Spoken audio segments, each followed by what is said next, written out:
We're at the most crucial point in the history of DHH. अगर तुमने Deadpool 3 देखी है तो this is an anchor point in the timeline of DHH. यहाँ से as a community, as an artist, as an audience हम लोग जो भी करेंगे विल डिटरमिन कि हम लोग तैरेंगे या डूबे. अब तुम ये सोच रहे हो कि जो इंसान 2 वीडियो पहले बोल रहा था DHH इज डाइंग, वो ये क्यों बोल रहा है अचानक से? कुछ तो सच है. तो इसके कई कारण है, वो बात करते हैं. 2025 ऐसा एक साल था जिसने बहुत कुछ बदल दिया है. सबसे पहले बात करते हैं चेंजिंग ऑफ द गार्ड की. एक new school, new generation of artist निकल के पूरी तरीके से तैयार हो गया है. मतलब पहले भी थे पर ऑडियंस रेडी हो गई है उनके लिए. पुराना जो गार्ड था हमारा रफ्तार, Krishna, divine, they have not released much music और जो भी निकला है has been pretty lukewarm. From a Yours Truly to a Hard Drive Volume 2 to Walking on Water, the reception has not been great to say the least. सबसे जरूरी चीज जो ही वो थी changing of the guard. They ate a bit of information and they couldn't digest your file just after a bite. Time. Let's go, round is on board! बहुत जरूरी है hip hop जैसे स्पोर्ट टाइप की music को young रखना. कि पुराने legends जो हैं वो तो हैं, पर ऑब्वियसली हमेशा एक यंग क्रॉप की जरूरत होती है कोई भी एक स्पोर्ट को जो उसको जिंदा रखे, इवॉल्व करती रहे. ये हमने करके दिखा दिया. इंटरनेशनल कम्युनिटी इस चीज में भी अटकी हुई है. वहाँ का भी टॉप ब्रास केंड्रिक कोल, ड्रेक ही है और वो लोग 40-40 साल के होने जा रहे हैं. कोई यंग ऐसा क्रॉप नहीं आया है जो बोले कि भाई जेन्युइनली ये लोग इसको रिप्लेस कर दे. जहाँ रफ्तार, डिवाइन, कृष्णा, सीधे मौत जो बड़े नाम है वो भी बहुत बड़े हैं ऑब्वियसली, पर जो नया क्रॉप हमारा आया है, स्पेशली जब अब ऑडियंसेस उनसे ओपन हो गई है ज्यादा, with respect to Dhanji, with respect to वो नाम सुजल. जैसे ही मैं नाम ले रहा हूँ तुम एक और चीज नोटिस करो मेरे साथ. ये सब कितने अलग साउंड है. रेबेल एकदम अलग है, वर्तमान एकदम अलग है, धनजी एकदम अलग है, नाम सुजल एकदम अलग है. You know this artist called Dhanji, this Gujarati rapper, and he's really good. Really building a whole like new wave of music. And people are listening to it in spite of it being Gujarati. Like I don't understand most of it, but the sound is just too good to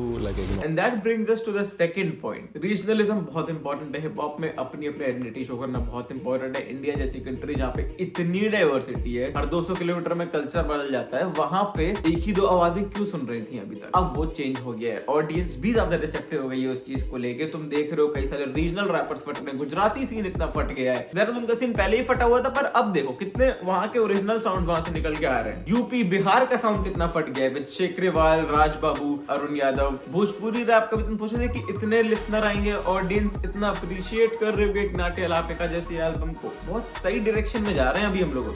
फ्रैपी, भद्रंकार, चार दीवारी, शोहरती, Farhan, there is this new guard जिनका sound इतना अलग है. वो लोग हर तरह का साउंड अपनी म्यूजिक में ला रहे हैं. अभी से 2 साल पहले अब प्रभदीप और these artist could not have survived this much experimentation. पर अब हमारी ऑडियंस ये सब सुन रही है, प्रमोट कर रही है और सपोर्ट कर रही है अपने आर्टिस्ट को, जो कि बहुत ही अच्छा चेंज है. बड़े बड़े legacy labels Def Jam, Warner music, Universal music India में भयंकर तरीके से एक्सपैंड कर रहे हैं. ग्लोबल इवेंट जैसे रोलिंग लाउड, लोलापुलुजा, ये सब यहाँ क्या हिप हॉप ही लाया है इंडिया में भाई, और कोई नहीं लाया है. अगर एक धनजी जैसा आर्टिस्ट लोला कर पा रहा है तो हम लोग कहीं ना कहीं जीत रहे हैं. But we in Indian hip hop community are in the most unique place जब हम लोग को खुद की कम्युनिटी बिल्ड करने को मिल रही है, learning from all those examples. तो अच्छी सीख के साथ बुरी सीख भी आती है, और वो बुरी सीख है ये corporatisation, exploitation, monopoly.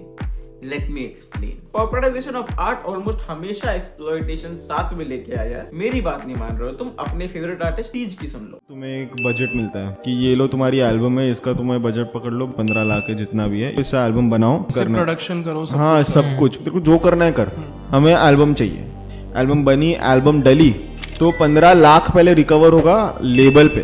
So you not gonna see any money before that 15 lakh are recover. Label deal की स्ट्रक्चर में ज्यादा ना घुस के अगर मैं तुमको एनालॉजी से एक्सप्लेन करूं तो इंडिया की मूवी इंडस्ट्री जब कॉर्पोरेटाइज हुई थी, जब यूटीवी और बाकी बड़े लेबल्स इंडिया में आए थे, तो initially we made ground breaking cinema like Udaan, like Queen, like Wasseypur, all of that. जब धीरे धीरे दे रियलाइज्ड कि अब थोड़े कहीं जा नहीं सकते हैं, तो अच्छा सिनेमा की शक्ल बदलती गई, एक्सप्लॉयटेशन चालू हो गया, फार्मूला आने लगा उसमें, और we were back to chapter 1. तुमने अनुराग कश्यप को 10 जगह बात करते हुए सुना होगा कि how exploitative the industry is.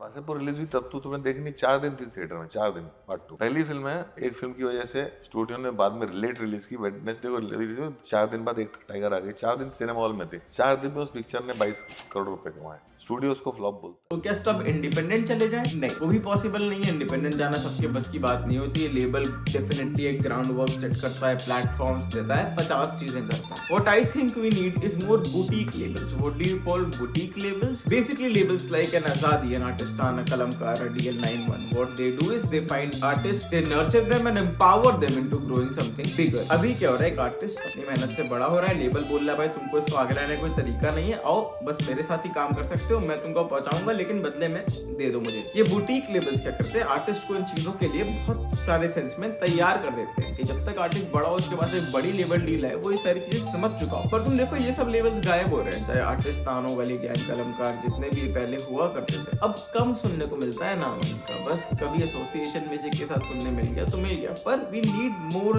Of these independent artist run labels, not just artist but we definitely need more of these independent bodies, जिससे सिस्टम थोड़ा डिसेंट्रलाइज। एज एन ऑडियंस हमारा यहाँ पे क्या काम है, तुम्हारा जो फेवरेट आर्टिस्ट है, चाहे वो तुम्हारे रीजन से हो चाहे कहीं और से हो, उनको सपोर्ट करो, उनके शोज पे जाओ, उनको हेल्प करो सेल्फ सस्टेनेबल बनने में, कि वो लोग हर चीज के लिए लेवल पे रिलाय ना करना पड़े। एक अर्पित बालों को तुमने बात करते हुए सुना ही होगा कि कितना डिफिकल्ट है इंडिपेंडेंटली सब चीज करना। हर चीज इंडिपेंडेंटली करने में कितनी फटती है भाई, एक म्यूजिक वीडियो एक चीज करने में कितनी ठुकती है। और लोग तो ऐसे थे, 2 म्यूजिक वीडियो देखी और उनको लग रहा था कि मेरे को पैसे मिल गए, नहीं। जब धीरे धीरे आर्टिस्ट खुद अवेयर होंगे अपनी डीलिंग्स के बारे में और ऑडियंस उनको सपोर्ट मिलेगा इंडिपेंडेंट जाने के लिए, अपनी खुद की आईपीज ओन करने के लिए, तब ये गेम थोड़ा लेवल ग्राउंड पे आएगा। तुम अर्पित बाला, हैंडसॉम टाइप के लोगों को देखो, वो लोग भी मतलब ऑब्वियसली कोई ना कोई उनको म्यूजिक डिस्ट्रीब्यूट कर रहा होगा, ऐसे नहीं होता, पर वो लोग सौंप नहीं दिए जाके अपने आप को किसी लेवल को। मेरी बात समझ रहे हो, वो लोग अपनी म्यूजिक का खा सकते हैं। अगर हम लोग ऐसा करने के लिए रेडी हो जाएंगे ना, तभी हम लोग आगे जाके इस चीज को सस्टेन कर पाएंगे कि हमेशा यंग टैलेंट ऊपर आते रहे और डीएचएच आगे बढ़ते रहे। नहीं तो फिर क्या होगा, लेवल रिस्क लेने से डरेगा कि भाई ये बंदा टॉपर है, इसको $2 मिलियन दे देता हूँ और देखता हूँ ये तो निकाल ही देगा मेरी 5 मिलियन की सेल, और यहाँ पे रिस्क नहीं लेता हूँ। जो मूवी इंडस्ट्री के साथ हो रहा है ना भाई, कि हाँ शाहरुख खान, सलमान खान लोग को देते हैं 50 करोड़ 100 करोड़ और इन लोग को नहीं देते हैं भाई। जो नए लोग आ रहे हैं, नए एक्टर अच्छे एक्टर, उनको नहीं देंगे यार। वो होने से रोकनी है हम लोग। क्या ऐसा हो पाएगा नहीं हो पाएगा, उसका फर्स्ट स्टेप तुमको लेना है सब्सक्राइब करके। और मुझे तो होप है अपनी सीन के लिए, अपने आर्टिस्ट के लिए, अपनी ऑडियंस से जानने के लिए देखते रहिए बिग बॉस।